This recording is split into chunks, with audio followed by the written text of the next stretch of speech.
कहते हैं लफ्जों के ठप्पे लगाना तो बहुत आसान है साहब, पर सवाल पूछना बगावत नहीं, लोकतंत्र की जान है साहब। देखिए 15 अगस्त 2026 लाल किले की उसी प्राचीर से जहां से हर साल प्रधानमंत्री का देश को संबोधन होता है, वहां से प्रधानमंत्री ने बस एक शब्द बोला, दिमागी नक्सल। और यकीन मानिए उस एक शब्द के बाद पूरा देश जैसे दो हिस्सों में बट गया। एक तरफ वो लोग खड़े हो गए जिन्होंने कहा कि बिल्कुल सही कहा, यही तो आज का असली खतरा है, और ठीक दूसरी तरफ वो लोग जिनमें देश के कुछ पूर्व मंत्री तक शामिल थे, जिन्होंने पलट कर तंज में कहा, हाँ भाई मैं ही हूँ वो दिमागी नक्सल और मुझे इस पर गर्व है। अब जरा सोचिए, एक ही शब्द किसी के लिए देश की सुरक्षा का सबसे बड़ा सवाल और किसी और के लिए अपनी आवाज दबाने की एक चाल। तो आखिर सच है क्या? क्या सच में शहरों के एसी कमरों में बैठे कुछ लोग जंगलों की हिंसा को हवा दे रहे हैं, या फिर ये एक ऐसा ठप्पा है जो सरकार से सवाल पूछने वाले हर आम आदमी पर चुपचाप चिपका दिया जाता है? आज हम इसी की तह तक जाएंगे पूरे सबूतों के साथ, और दोनों पक्ष पूरी ईमानदारी से रखकर। जरा रुकिएगा क्योंकि इसका सबसे उलझा हुआ सच बीच में छिपा है। तो चलिए इस पूरी बहस को शुरू से एकदम आराम से समझते हैं। और मैं शुरू में ही आपसे एक वादा कर देता हूं, ये वीडियो ना तो किसी को देशद्रोही साबित करने के लिए है और ना ही किसी को मसीहा बनाने के लिए। ये बस एक शब्द के दो पहलू समझने के लिए है, ताकि आखिरी फैसला आप खुद कर। तो सबसे पहले वो बयान ही ठीक से समझ लेते हैं कि असल में कहा क्या गया था। प्रधानमंत्री ने लाल किले से कहा कि एक जमाना था जब नक्सलवाद का मतलब होता था जंगलों में बंदूक, खून खराबा और हथियारों से लेस बगावत। और ये कोई छोटी मोटी बात नहीं थी। सरकार के अपने आंकड़ों के मुताबिक इस हिंसा ने दशकों में 3,500 से भी ज्यादा सुरक्षा कर्मियों की जान ले ली। तो उन्होंने कहा कि 2014 के बाद की लगातार कार्रवाई से वो हथियारी नक्सल अब लगभग खत्म होने की कगार पर है। लेकिन फिर उन्होंने एक नई चेतावनी दी कि भाई हथियार वाला नक्सल भले चला गया हो, पर उसका एक नया रूप अभी बाकी है, जिसे उन्होंने नाम दिया दिमागी नक्सल। यानी वो जो सीधे बंदूक तो नहीं उठाता, पर अपनी विचारधारा के जरिए लगभग वही काम करता है। और उन्होंने साफ कहा कि ऐसे लोगों को पहचान कर अलग थलग करना होगा। अब सबसे पहले मैं सरकार का पक्ष रखूंगा पूरी शिद्दत से, क्योंकि उसमें सच में दम है, और इसे यूं ही नजरअंदाज कर देना बेईमानी होगी। देखिए ये बात बिल्कुल सही है कि सशस्त्र माओवाद कोई काल्पनिक या बनावटी चीज नहीं थी। बस्तर से लेकर झारखंड के जंगलों तक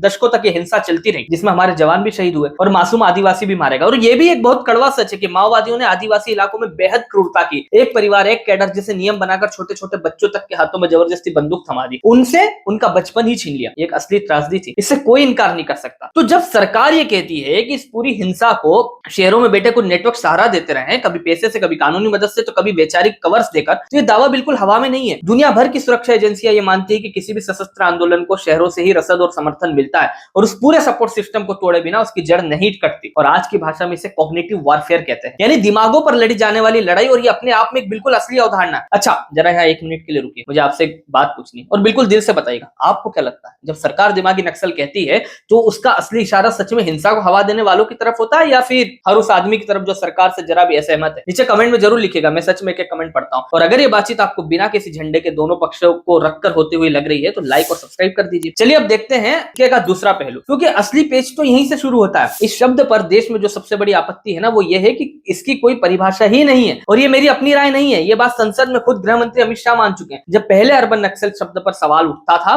तो उन्होंने साफ कहा था कि कानून में अर्बन नक्सल नाम की कोई चीज है ही नहीं इसकी कोई परिभाषा है। अब जरा सोचिए, जिस शब्द की कोई कानूनी परिभाषा ही ना हो, उसका दायरा आखिर तय कौन करेगा? आज वो दिमागी नक्सल है, कल कोई और नया नाम होगा, पर असली सवाल तो वही का वही रहेगा। इसमें आता है आखिर कौन? और आलोचकों का सबसे तीखा तर्क भी यही है कि व्यवहार में ये एक ऐसा छाता बन गया है जिसके नीचे किसी को भी घसीट कर ले जाया जाता है। महंगाई पर सवाल उठा दिया, बेरोजगारी पर बोल दिया, किसी सरकारी नीति की आलोचना कर दी तो बस ठप्पा तैयार। और इसका सबसे मजेदार और सच कहूं तो सबसे कड़वा उदाहरण खुद विपक्ष देता है कि जिस जातिगत जनगणना की मांग को कभी अर्बन नक्सल वाली सोच कहकर खारिज कर दिया गया था, बाद में सरकार ने खुद उसी को अपना लिया।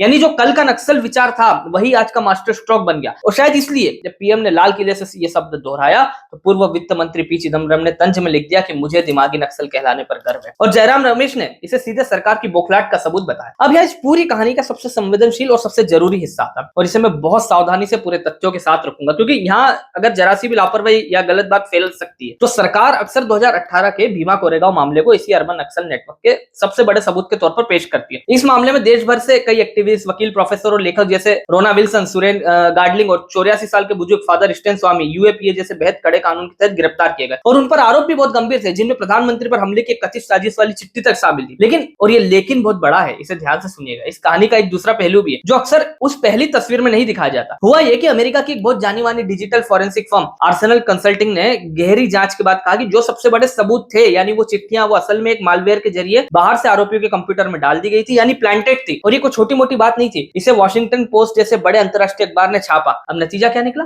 फादर स्टेन स्वामी की तो ट्रायल पूरा होने से पहले हिरासत में रहते हुए मौत हो गई। बाकी ज्यादातर लोग सालों जेल में रहने के बाद जमानत पर छूटे, और सबसे बड़ी बात, आज तक सालों बाद भी इस मामले में किसी को दोषी साबित नहीं किया जा। और तो और कुछ संसद में आंकड़ा आ चुका है कि यूएपीए जैसे कानून में सजा मिलने की दर बेहद कम है। तो आलोचक बिल्कुल सीधा सवाल पूछते हैं कि अगर सबसे बड़ा सबूत ही संदिग्ध निकला और इतने सालों बाद भी कोई दोषी साबित नहीं हुआ, तो जो लोग बेगुनाही में सालों जेल में रहे, उनकी जिंदगी के वो साल आखिर कौन लौटाएगा?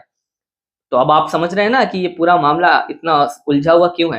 क्योंकि यहाँ दोनों तरफ आधे-आधे सच है। एक तरफ ये सच है कि कुछ नेटवर्क सच में हिंसा को सहारा देते हैं और उन पर सख्त से सख्त कानून कार्रवाई होनी चाहिए, क्योंकि देश की एकता और सुरक्षा किसी भी एजेंडे से ऊपर है, इसमें कोई समझौता नहीं है। पर ठीक दूसरी तरफ ये भी उतना ही सच है कि जब बिना परिभाषा वाला एक ठप्पा बिना किसी ठोस सबूत के सालों की जेल में बदल जाता है, तो वो अपने आप में एक लोकतंत्र के लिए बहुत बड़ा खतरा बन जाता है। और सबसे बड़ा खतरा तो तब है जब इन दोनों के बीच की लाइन को ही धुंधला कर दिया जाए, जब असली खतरे और एक असली ईमानदार आलोचक के बीच फर्क करना ही बंद कर दिया जाए। और यहीं से इस पूरी कहानी के 4 बड़े सबक निकलते हैं, जो सिर्फ इस एक शब्द के नहीं बल्कि हर लोकतंत्र के सबक है। इन्हें जरा गांठ बांधकर अपने साथ ले जाइएगा। पहला सबक ये कि जिस शब्द या ठप्पे की कोई साफ परिभाषा ना हो, वही सबसे खतरनाक हथियार बन जाता है, क्योंकि जिसकी कोई सीमा ही तय ना हो, उसका इस्तेमाल किसी पर भी हो सकता है, आज किसी और पर और कल शायद आप पर भी। इसे जब भी कोई ऐसा ठप्पा सुने जिसकी कोई साफ परिभाषा ना हो, तो थोड़ा सतर्क हो जाइए, क्योंकि उसका अस्पष्ट होना ही उसकी असली ताकत होती है। दूसरा सबक, आरोप लगना और दोषी होना ये दो बिल्कुल अलग चीजें हैं। किसी पर आरोप लग जाना उसका गुनहगार होना नहीं है। और एक सभ्य समाज की पहचान भी यही होती है कि मां सबूत पहले आता है और सजा बाद में, नहीं कि पहले ठप्पा लगे फिर सालों की जेल हो और सबूत का इंतजार होता है। और ये बात सिर्फ अदालत तक सीमित नहीं है, आपकी अपनी जिंदगी में भी किसी के बारे में कोई राय बनाने से पहले आरोप और सबूत का फर्क हमेशा याद रखें। तीसरा सबक, असहमति कभी देशद्रोह नहीं होती। कभी सरकार से सवाल पूछना, उसकी किसी नीति की आलोचना करना, ये लोकतंत्र की कमजोरी नहीं है बल्कि उसकी सबसे बड़ी ताकत है। एक मजबूत देश वो नहीं होता जहां कोई सवाल ही ना उठे, बल्कि वो होता है जो सवालों का सामना करने से नहीं डरता। और मजे की बात तो यह है कि इतिहास खुद गवाह है, आज की कई बगावती मानी जाने वाली मांगे कल की सरकारी नीति बन जाती है। और चौथा सबसे बड़ा सबक, किसी भी ताकतवर कानून या शब्द की असली परिभाषा इसी बात में है कि वो अपने सबसे कमजोर या सबसे मुखर आलोचक के साथ कैसा बर्ताव करता है। अगर वो असली अपराधी को पकड़ता है तो बिल्कुल सही है, पर अगर वो सिर्फ एक असहमत आवाज को दबाने लगे तो समझ लीजिए वो हथियार अब समाज के खिलाफ ही मुड़ चुका है। और इस बारीक फर्कों को पहचानना हर जागरूक नागरिक की जिम्मेदारी है। तो इस पूरी बहस का आखिर निचोड़ क्या है? देखिए, सच तो यह है कि यहाँ दोनों तरफ का डर जायज है। ये डर भी सही है कि कुछ ताकतें देश में देश की प्रगति को रोकना चाहती है और उनसे वैचारिक और कानूनी दोनों स्तरों पर पूरी मजबूती से लड़ना जरूरी है। और ये डर भी उतना ही सही है कि इसी लड़ाई के नाम पर कहीं एक आम आलोचक की आवाज न कुचल दी जाए। असली समझदारी किसी एक पक्ष को चुन लेने में नहीं है, बल्कि इन दोनों के बीच की उस बहुत बारीक लाइन को साफ बनाए रखने में है कि आखिर कौन सच में देश को अंदर से खोखला कर रहा है और कौन सिर्फ उसे बेहतर बनाना चाहता है। और ये फर्क करना हर सरकार का हर दौर में सबसे बड़ा फर्ज है। और आखिरी बात, बिल्कुल दिल से, ये वीडियो न किसी पार्टी के खिलाफ है और न किसी विचारधारा के पक्ष में। ये तो बस इस बात के बारे में है कि एक स्वस्थ लोकतंत्र में सवाल और सुरक्षा ये दोनों ही जिंदा रहने चाहिए, क्योंकि सवाल पूछने वाला अपने आप में कोई दुश्मन नहीं होता और किसी बेगुनाह को बेवजह दुश्मन बना देना अक्सर किसी भी असली दुश्मन से ज्यादा नुकसान कर जाता है। और जिस दिन हमने सवाल पूछना बंद कर दिया, समझ लीजिए उसी दिन से जवाब मिलना भी बंद हो जाएगा। तो अब आप मुझे बताइए, क्या दिमागी नक्सल एक जरूरी सुरक्षा चेतावनी है या फिर असहमति को दबाने वाला एक ठप्पा है? और सबसे जरूरी बात, इस शब्द को सुनते सबसे पहले किसका चेहरा आपके जहन में आता है और क्यों? कमेंट में जरूर बताइएगा, पर एक शर्त पर, किसी को गाली दिए बिना, पूरी दलील के साथ। अगर ये विश्लेषण आपको बिना किसी झंडे के पूरी ईमानदारी से रखा हुआ लगा हो तो लाइक कीजिए, अपने उस दोस्त को शेयर कीजिए जो हर बहस में सिर्फ एक तरफ की बात सुनता है, और चैनल को सब्सक्राइब कर लीजिए। सवाल आप भी पूछते रहिए और हम भी पूछते रहेंगे, क्योंकि सवाल जिंदा है तो लोकतंत्र जिंदा है। एक नए वीडियो के साथ आप सभी से जल्द मुलाकात होगी। धन्यवाद। जय हिंद।